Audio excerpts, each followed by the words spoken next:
Salut la classe, comment ça va? Man, cette pandémie dure longtemps. Hein? En plus, qu'ils font que tout le monde doit rester chez eux, ben, comme à part le travail puis l'école, puis on peut pas avoir des invités. Man, c'est long, hein? Dans le fond, c'est presque depuis que, quand la pandémie a commencé, j'ai commencé à faire les classes online, puis là, ça dure, c'est long. Man, j'ai hâte de vous voir en personne, faire les classes en personne. Là. Ben, il faut prier pour ça. Il faut prier qu'ils trouvent le vaccin. Il faut prier que ça s'en va et que tout le monde reste en santé. Puis il faut prier pour ça parce que c'est long. Je suis sûr que vous trouvez ça long aussi. Moi aussi, mais je suis content qu'on peut faire cette classe quand même ensemble. Puis, oubliez pas de m'écrire, please, man. Écrire, c'est le fun quand vous écrivez. Comme ça, je peux faire des sujets que vous voulez aussi ou des questions, répondre des questions. Puis des jujubes. Je dois vous dire, là, j'en ai mangé des jujubes. J'en ai mangé parce que là, pas beaucoup de monde écrit pour les jujubes. Fait que je dois les manger, sinon ils vont pourrir, right? Ma femme dit qu'ils vont jamais pourrir, mais moi je pense qu'ils vont pourrir. Fait que j'y mange. OK. Fait que là, aujourd'hui, on va regarder l'histoire de Naham. Naham. Man, je vais avoir de la misère tout le long à dire son nom. Naaman. Quoi? Naaman. Ma femme dit Naaman. Tu vois, elle m'entend. Naaman. Bon, OK? Naaman. Fait qu'on va regarder ça, c'est en 2 Rois 5. OK? Fait que c'est presque au début de la Bible, right? Vous allez, après Juge, puis là, après ça, je me semble c'est 1er et 2e Samuel, puis là, pour longtemps après, c'est 1 Roi, 2 Rois 5. Mais avant qu'on rentre dedans, on va lire cette histoire-là, OK? De qu'est-ce qui est arrivé. Et vous devez savoir à propos du prophète Élisée. La semaine passée, on a parlé de Jonas. Puis lui, il était le fun, malgré qu'il était pas super cool, mais parce que je trouve qu'il est comme nous. Élisée, le prophète, ok, juste pour vous dire, parce que je vais vous donner juste un peu de contexte, c'est un prophète, puis il parle pour Dieu, right? Dieu, lui, il parle directement, puis lui, il parle au peuple. Puis les prophètes, ils font des prophéties et ils font des miracles, ok? Fait que là, c'est juste pour vous dire 3 miracles qu'il a fait, ok? Un des miracles qu'il a fait, c'est que Jéricho avait de l'eau très polluée. Puis là, il a fait que l'eau soit plus polluée, c'était un miracle. Il a prié à Dieu pour que l'eau soit propre. Puis là, l'eau est devenue toute propre pour la ville de Jéricho. Puis là, après ça, il a produit de l'huile pour une femme pour qu'elle puisse continuer à manger et tout ça. Elle n'avait pas. Puis là, il a fait un miracle que ça s'est produit dans des vases. Et il a séparé l'eau du Jourdain. En passant, c'était juste Moïse qui faisait ça, hein? Oh! Mais à la fin, c'est pas Moïse qui l'a fait. C'est Dieu qui a utilisé Moïse pour le faire. C'est tout Dieu. Tous les prophètes vont tout dire ça. C'est Dieu qui le fait. C'est juste qu'il les utilise pour le faire. Fait que c'est pas surprenant dans un sens. Mais Dieu a utilisé Élisée pour faire ça aussi, pour qu'il marche à travers le Jourdain. Fait qu'il a fait ces miracles-là. OK? Puis en 2 Rois, on va le lire ensemble. Il y a quelqu'un qui a entendu à propos de ça, que Élisée fait des miracles. OK? Puis, il y a une raison pour laquelle il veut aller le voir. OK? Puis, il ne se fait pas juste guérir extérieurement, mais intérieurement aussi. Fait qu'on va regarder ça. On va lire, on va commenter, on va aller voir qu'est-ce que la Bible dit là-dessus. Fait que 2 Rois 5, on va le lire ensemble. Here we go. Bon. Alright. Naaman, chef de l'armée du roi de Syrie, jouissait de la faveur de son maître et d'une grande considération, car c'était par lui que l'Éternel avait délivré les Syriens. Mais cet homme fort et vaillant était lépreux. Or, les Syriens étaient sortis par troupes et ils avaient emmené captif une petite fille du pays d'Israël qui était au service de la femme de Naaman. Fait que Naaman était dans l'armée, ok? Et fait qu'il avait quand même une bonne réputation, dans le sens que lui, il gagnait beaucoup de batailles. Fait qu'il était quand même, quelqu'un de militaire, qui avait beaucoup de victoires. Puis qu'est-ce qui arrive quand tu gagnes beaucoup à quelque chose? Comment ça va avoir de la fierté, right? Je suis pas mal bon, tu sais. Mais il y avait un problème. Pas juste le problème de fierté, mais il était un lépreux aussi. Fait qu'à fur et à mesure, quelque part dans ça, il a eu la lèpre. C'est pas la même lèpre qu'aujourd'hui, mais quand même, ça faisait comme des taches blanches, tout ça, partout sur le corps. Puis ça pouvait faire de la pue, puis tout ça, c'était dégueulasse. Il y avait du sang, ça. je voulais mettre une photo de ça, mais c'est trop, ok? Fait que là, j'ai mis, il y a les taches blanches et tout ça, vous allez voir la photo des taches blanches, ok? Dessinées, de comment il était, puis il voulait se faire guérir de ça, right? Fait que là, il y avait ça, puis il était full fier, parce qu'il gagnait plein de choses. Fait que malgré qu'il avait il était lépreux, tu sais, parce que tu aurais cru qu'il serait fait rejeter, mais I guess il était tellement bon à la guerre, il avait gagné tellement de victoires que, quand même, le monde le suivait, tu sais, comme le roi pensait qu'il était quand même utile à avoir, tu sais, parce que le monde avait peur il avait peur de l'attraper, tout ça. Fait que là, puis il avait capturé une femme israélite, ok? Puis, dans un sens, il y avait deux maladies, right? Deux maladies, Naam. Il y avait le lépreux, le lèpre, il y avait le lèpre et il y avait de la fierté. Puis on va voir ça, on va continuer à lire. Verset 3-4. Elle dit à sa maîtresse, la femme de Naaman, oh, si mon Seigneur était auprès du prophète qui est à Samarie, le prophète le guérirait de sa lèpre. Naaman alla dire à son maître, la jeune fille du pays d'Israël a parlé de telle et telle manière.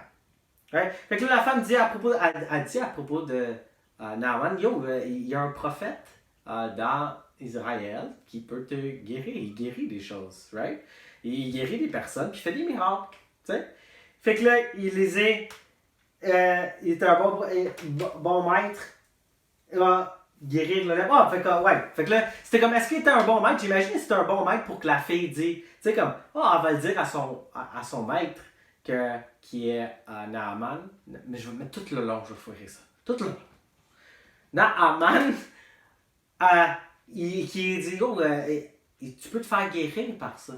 Tu peux te faire guérir par ça. Fait que là, va voir Élisée. Fait que là, on va voir qu'est-ce qu'il fait avec ça. On va voir dans verset 5-6. Il dit, et le roi de Syrie dit, va, rends-toi à Samarie, et j'enverrai une lettre au roi d'Israël. Et ils partirent, prenant avec lui 10 talents d'argent, 6000 siècles d'or et 10 vêtements de rechange. Les vêtements de rechange aussi, c'est parce que, tu sais, comme, il faisait du pu, puis du sang, fait qu'il devait constamment se changer. Right? Et 10 vêtements de rechange. Il porta au roi d'Israël la lettre où il était dit, maintenant, quand cette lettre te sera parvenue, tu sauras que je t'envoie Naaman, mon serviteur, afin que tu le guérisses de sa lèpre.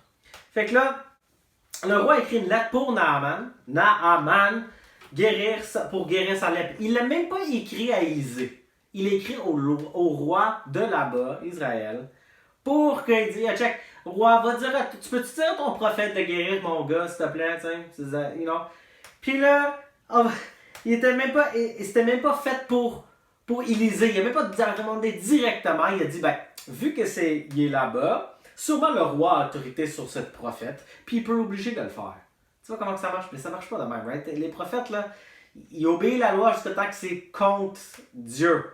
Puis là, ils vont pas obéir parce que Dieu nous dit d'obéir Dieu au lieu que la loi. Au moins que la loi dit quelque chose qu'on devrait pas, comme, tu sais, comme qu'on devrait pas lire la Bible et tout ça, tu comprends? Fait qu'il y a une raison pour ça. Puis là, en plus, il a emmené de l'argent, right? Il pensait l'acheter, cette miracle. Il pensait acheter la faveur de Dieu. En même plein d'argent, on va juste mettre plein d'argent devant ce prophète, puis souvent il va nous guérir, right? Qu'est-ce que le roi fait après ça? Le roi, il a reçu la lettre. C'est-à-dire, après avoir lu la lettre, le roi d'Israël déchira ses vêtements et dit, suis-je un Dieu pour faire mourir et pour faire vivre? Qu'il s'adresse à moi afin que je guérisse un homme de sa lèpre? Sachez donc et comprenez qu'il cherche une occasion de dispute avec moi. Fait qu'il pensait, il voulait comme espionner. C'était comme, je peux même pas guérir. Pourquoi il me demande même quelque chose comme ça? Il pensait envoyer quelqu'un, puis c'était juste une distraction pour que il espionne sur le roi ou il espionne pour voir ce qui arrive. Il pensait que c'était comme quelque chose comme ça. C'est un peu drôle qu'il a pensé ça, mais quand même. Il pensait que c'était une distraction. Puis en plus, il dit, je suis pas Dieu, c'est pas moi qui ai fait ça. Moi, je contrôle pas le prophète, là. C'est Dieu qui dirige ce prophète, pas moi. Moi, je peux pas l'obliger de rien faire. On continue à lire en verset 8. Lorsqu'Élisée, homme de Dieu, apprit que le roi d'Israël avait déchiré ses vêtements, il envoya dire au roi, « Pourquoi as-tu déchiré tes vêtements? Laisse-le venir à moi et il saura qu'il y a un prophète en Israël. » Fait qu'Élisée apprend et dit, il apprend que c'est arrivé au roi, qu'il a reçu la lettre, puis qu'il voulait acheter ou whatever. Il dit, juste, c'est correct, pourquoi t'es full fruit? Juste envoie-le-moi. Je vais m'en occuper. Il va voir qu'il y a vraiment un prophète de Dieu ici, que Dieu est vivant. Tu comprends? Comme, envoie-moi là, inquiète-toi pas, roi, je vais m'en occuper, envoie-moi là. C'est correct. 9-10. Naaman vint avec ses chevaux et son char, et il s'arrêta à la porte de la maison d'Élisée.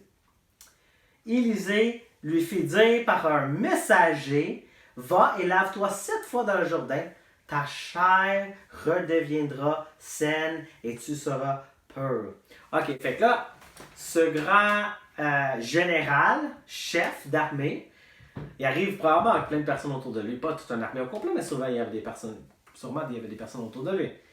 Puis, il vient devant la maison d'Élisée, puis Élisée ne sort même pas dehors.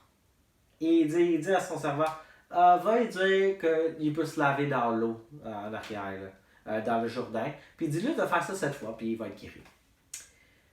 T'imagines ça? Fait que lui, comment il réagirait à ça? Comment il réagirait à quelque chose de même? Il est humilié, il est pas content. Right? On va voir qu'est-ce qu'il dit. 9-10. 11-12. Naaman fut irrité et il s'en alla en disant, « Voici, je me disais, il sortira vers moi et se présentera lui-même et il invoquera le nom de l'Éternel, son Dieu, il agitera sa main sur la place et il guérira le lépreux. » Fait que là, moi j'ai arrêté là. Fait que là, il dit, tu sais, comme, moi je pensais qu'Élisée allait sortir, puis elle allait dire à Dieu, puis elle allait toucher le fait que je suis lépreux, puis le guérir. Dans le fond, Naaman pensait qu'il allait avoir un gros show. Tu sais, comme une grosse, les nuages allaient s'écarter, il allait avoir un gros beam en or qui allait toucher, puis tout guérir tout. Puis là, il dit juste, va te laver en arrière. Puis c'était insultant pour lui, il dit, comme, il n'y a même pas de respect pour moi, il vient même pas me voir. Mais c'est qui vient le voir? C'est qui veut venir le voir? C'est qui veut le guérir? C'est lui. Fait que peu importe qu'est-ce qu'il dit, pourquoi tu n'obéiras pas? Tu sais, imagine, t'es malade, ok? Ça va vraiment mal, puis là, tu penses qu'il y a une chance que quelqu'un a le médicament et tout ça. Mais là, à cause que le docteur ne sort pas pour te le donner, ça te dérange. Oh, comment ça, il vient pas me voir? Who cares? Tu ne veux-tu pas être guéri? Tu comprends pas? Moi, je comprends pas pourquoi il ne voudrait pas juste le faire. Mais c'est parce qu'il y avait l'autre maladie. La fierté. Il devrait me sortir, il devrait me saluer au moins, là. Moi, le chef des armées, là, il devrait au moins me donner un peu de respect. Puis aujourd'hui, on demande beaucoup ça. Le respect. Mais c'est qui vient le voir? Lui. C'est qui veut se faire guérir? Lui. Tu sais? Puis, on va continuer à lire. Fait qu'il faut le fâcher à propos de ça. Et il veut partir. Tu sais, il veut même pas le faire. Il dit, mais c'est quoi ça? En plus, me dire de me baigner en arrière. Imagine comme si je dis à quelqu'un, ça va te guérir si tu vas te baigner dans l'eau en arrière, dans mon piscine. Puis là, c'est quelqu'un de full riche, puis il a la plus beau piscine, puis tout là. On va voir qu'est-ce qu'il dit. Verset 12. Les fleuves de Damas, l'Abana et le Parpar ne valent-ils pas mieux que toutes les eaux d'Israël? Ne pourrais-je pas m'y laver et devenir pur? Et il s'en retourna et partait avec fureur. Fait que lui, il voulait même pas, il dit, j'imagine, il vient à quelque part que ça a l'air un peu comme pas super comparé à lui, en tout cas. Parce que sûrement, il y avait beaucoup d'argent, puis une grosse maison, puis peut-être il y avait une rivière très propre derrière chez lui. Puis j'imagine, Élisée, il n'y avait pas ça. T'sais, c'était probablement un étang, il y avait beaucoup de boue en arrière. Mais non, c'était le Jourdain. Mais quand même, c'était pas le super... Peut-être chez lui, c'était beaucoup plus beau que ça. Fait que lui, c'était insultant. Mais non, je ne vais pas me rappeler ça à faire ça. Tu sais, j'ai de l'eau chez nous, je peux me laver dans l'eau. Mais tu vois, lui pense que c'est la pureté de l'eau qui le nettoie. C'est pas. C'est l'acte de son obéissance que Dieu allait utiliser pour le guérir. C'est pas littéralement l'eau qui est magique, là. C'est démontrer, voir s'il va obéir. Puis si tu obéis, et Dieu bénit. Tu comprends? C'est pas toujours le cas, mais dans ce cas, C'est comme ça. Obéis, bénis. Obéis, bénis. C'est bon. Ouais. Fait que là, il est prépare à s'en aller. Right? Comme non, moi, je le fais pas. Il vient même pas me voir. Il me parle pas, il veut que je me baigne dans cette saleté de rivière derrière chez... Non, moi, je veux pas. Non, moi, je m'en vais le laisse faire. Verset 13. Mais ses serviteurs s'approchèrent pour lui parler et ils disent, mon père, si le prophète te demandait quelque chose de difficile, ne l'aurais-tu pas fait? En plus, I guess t'es pas impressionné que c'était aussi facile. Tu vas te baigner 7 fois dans la rivière. C'était pas dur, tu sais. I guess il voulait comme va tuer un dragon ou je sais pas quoi, là. Tu sais, va tuer autant de personnes ou tu sais, quelque chose pour montrer qu'il mérite. Ouais? Ça, c'est une autre affaire. Souvent qu'il voulait qu'il le mérite. Tu sais. Combien plus dois-tu faire ce qu'il te dit? Et lave-toi et tu seras pur. Fait que là, son serviteur le convainc et dit, look man, on est venu de loin. Ne veux-tu pas te faire guérir? Juste fais-le. Qu'est-ce que tu as à perdre?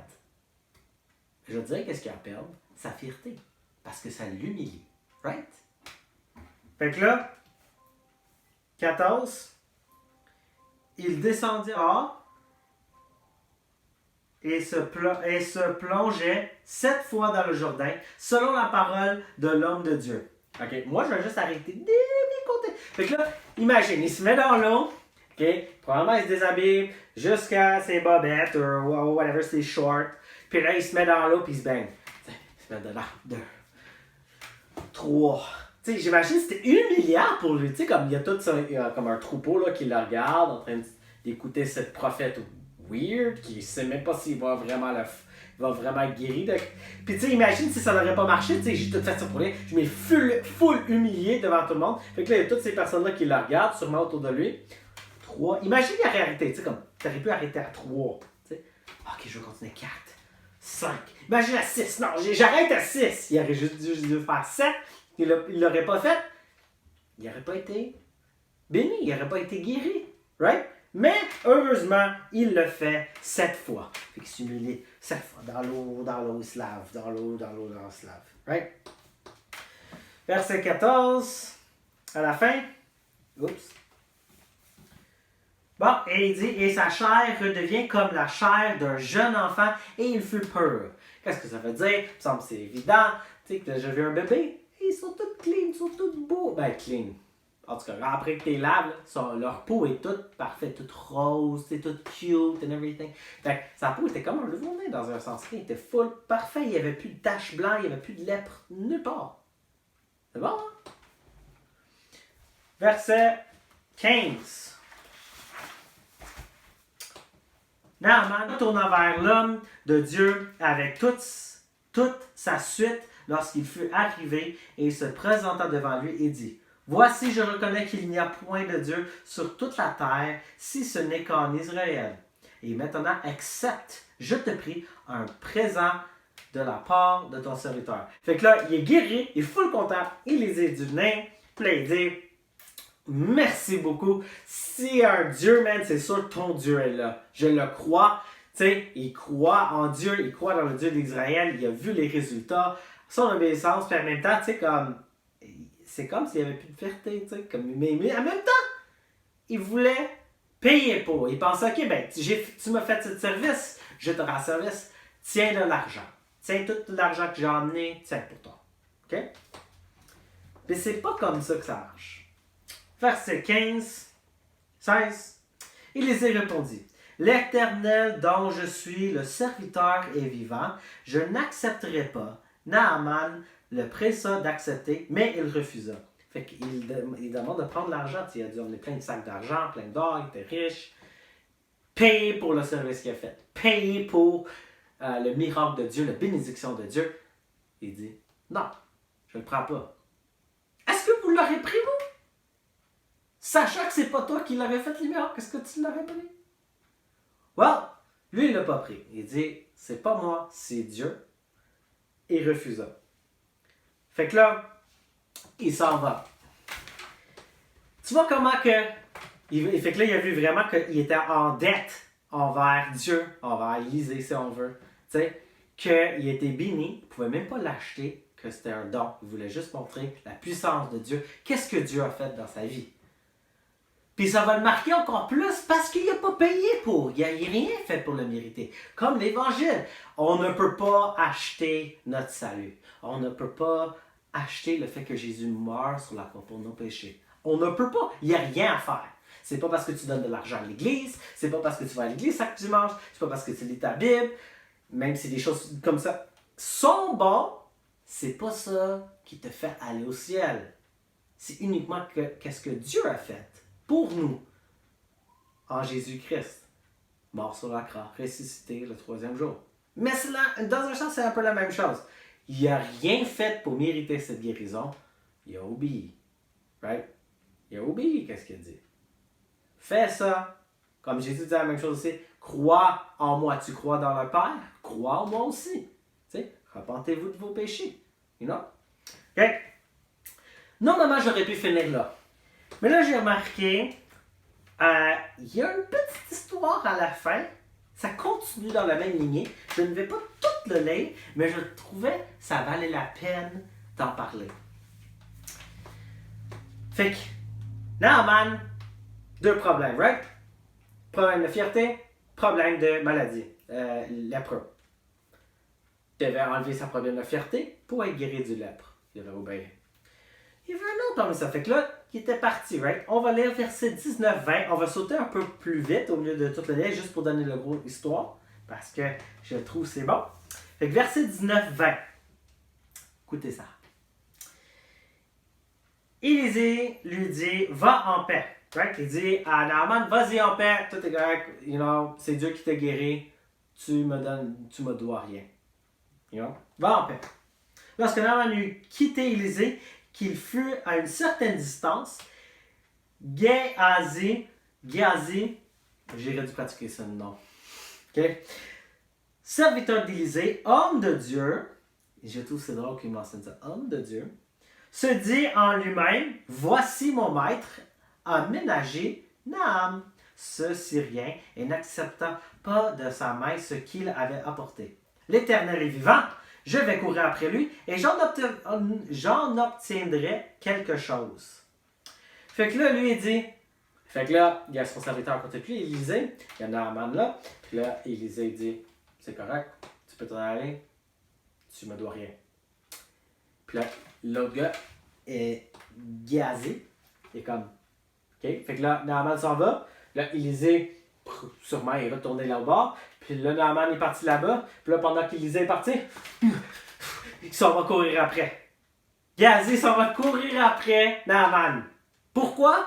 Parce qu'il dit, Élisée va pas prendre l'argent, mais moi, je vais le prendre. S'il veut pas, moi, je veux. Moi, je le veux. Je veux l'argent. Regarde ce qui se passe. 22. Verset 22. Il répondit, tout va bien, mon maître m'envoie te dire, voici, il vient d'arriver chez moi 2 jeunes gens de la montagne des femmes. D'entre les fils des prophètes, donne pour eux, et je te prie un talent d'argent et de 2 vêtements de rechange. Fait que comme, donne-moi un peu de vêtements, donne-moi un peu d'argent. Élisée vient de recevoir une couple de personnes, tu sais, ce serait bien de les donner ces choses-là. Tu sais, il va prendre ça. Il parle de la part d'Élisée, quelque chose qui n'est même pas vrai, qu'il n'a jamais dit. Il parle de la part de la prophète. Du prophète. Naaman, qu'est-ce qu'il fait? Verset 25. Oh, yeah.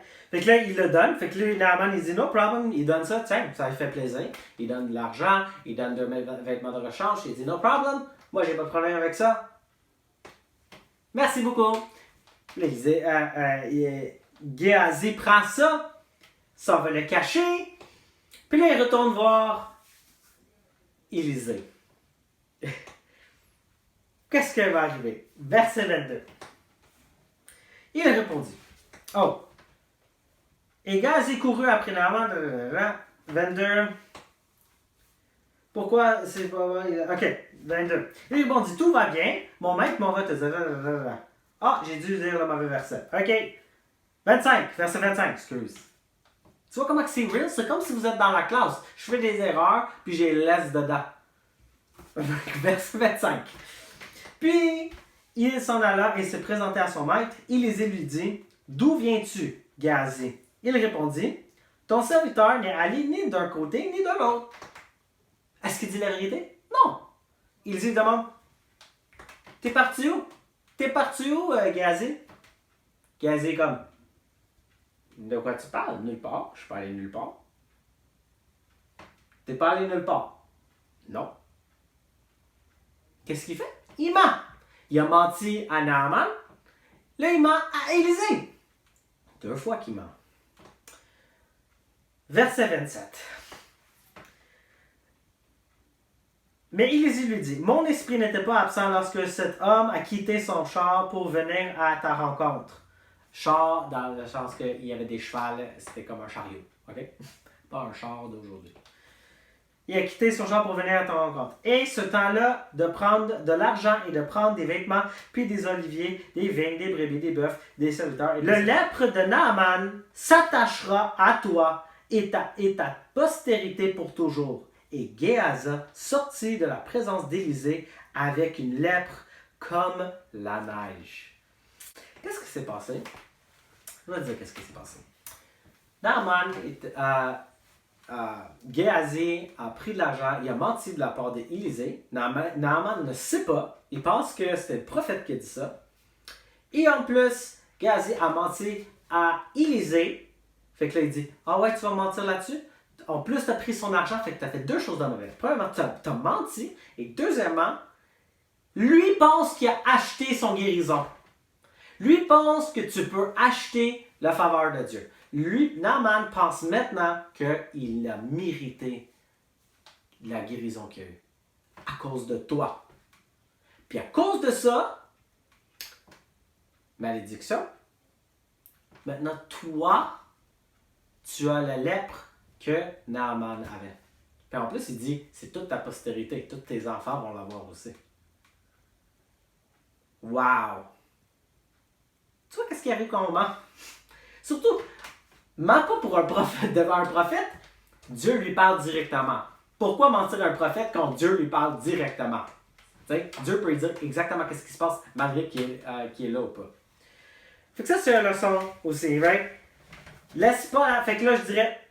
Fait que là, Naaman pense qu'il s'est fait acheter son salut à cause de lui. Fait que c'est un peu ruiné. Tu vois, si j'aurais pas dit l'autre histoire, on n'aurait pas connu comment que Naaman pense. Fait que là, Naaman pense qu'il a acheté son salut.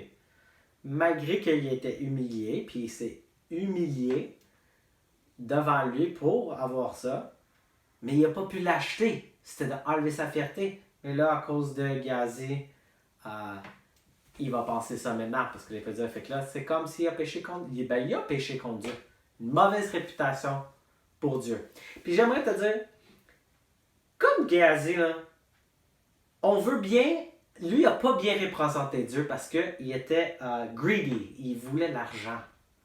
Pourtant, il était un homme de Dieu, mais il voulait l'argent, il aimait plus l'argent. Puis ça l'a sorti quand l'opportunité est venue. Fait que là, qu'est-ce qui arrive quand des mauvaises situations qui se présentent devant vous? Comment vous allez réagir face à quelque chose? Si tu vois quelqu'un qui échappe un 20$ devant toi, est-ce que tu vas être honnête? Puis avoir une bonne réputation. Imagine la personne t'a vu ramasser l'argent, puis tu l'as pas donné, puis là quelqu'un te retourne, puis te demande, hey, t'as-tu vu un 20$? Puis là, tu te dis non. Tu mens, puis là il t'a vu. Pas une bonne réputation. Faut pas faire ça.